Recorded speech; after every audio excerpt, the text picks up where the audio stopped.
in the hood was really good, you know? Yeah, come along. That's right, it's the Jose Show, man. When you don't know what to do, pick up the phone. When you're scared and confused, you're not alone. The Jose Show is right at your access, and you can catch the show right on public access. The Jose Show is right in your hood, and let you really know what's really good. The Jose Show is right at your access, and you can catch it live right now on public access. The Jose Show. The Jose Show's coming to town. I said the Jose Show. The Jose Show. The Jose Show. The Jose Show. The Jose Show. The Jose Show. Hello everyone and welcome to the Jose Show. My name is Jose Serrano. Today, the top stories are the story of Vieques, Puerto Rico, the Jose News Flash with Kennedy Zimmett, and also we will be having a performance by Illuspittas. Now I would like to show you a clip about Vieques, Puerto Rico and how it affected young people.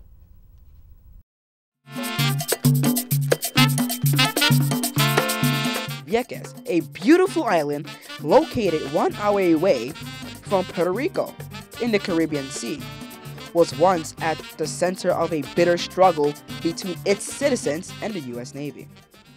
In the 1940s, the U.S. Navy purchased about 4/5 of the island.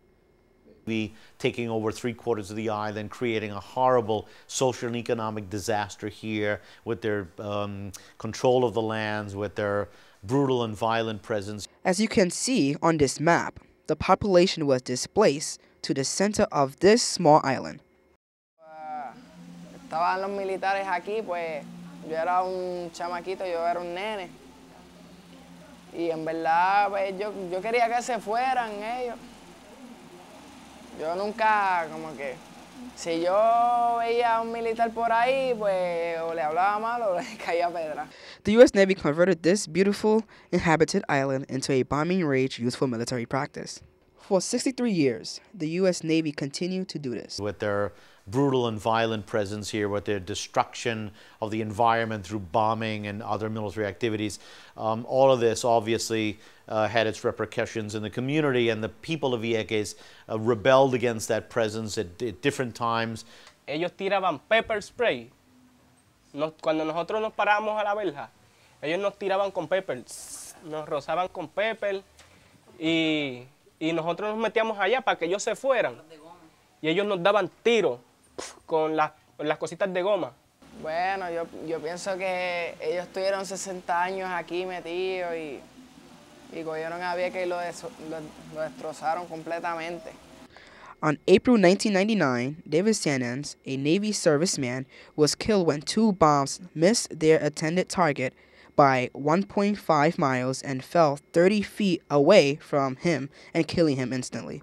And the people of Vieques rebelled against that presence at different times during the more than half a century of military presence here, until finally, between 1999 and 2003, a 4-year period of nonviolent civil disobedience, sparked initially by the death of a civilian Viequense security guard, David Sanes, and also motivated by people's growing concerns and denunciations of the Navy bombing here. Para mí eso significa que así, eso es como un aviso. Si seguimos así, así es que vamos a terminar nosotros, si seguíamos así. This tragic event brought the attention of the world to Vieques, and the movement began to get the Navy out of the island. When the dust finally settled and the Navy left the island, a huge question remained: what effect did all exploded and unexploded bombs have on the island? After some studies, it was found that Vieques had much higher cancer rate than the main island. Who is at risk of cancer? The youth are at risk. My daughters, unfortunately, I had to leave my house here and travel to the United States to save their lives. It was so hard for me when back in 1995 and 94, we had a mayor. Her name was Manuela Santiago. We asked for help for saving Coral Quiñones' life, and they didn't have money-wise to help us. So I ended up selling my little house so I could take Coral to the United States to get her saved. for the problem that she had with her intestines and her stomach. She had 4 tumors in her intestine and 4 in her stomach, and they were removed. She had been through ileostomy, oncostomy, ostomy, and reconstruction of her intestine was tight. Like Korakionich age 16, who was diagnosed with neuroblastoma, and Ainanenushka Mojica, age 13, who was diagnosed with urine sarcoma. Both girls are still currently living with this cancer. Aina Nenushka been through urine sarcoma. Back in 1997, when I came back home thinking I was done with my daughters having cancer, I ended up with Aina Nenushka having cancer. They discovered her cancer in 2003.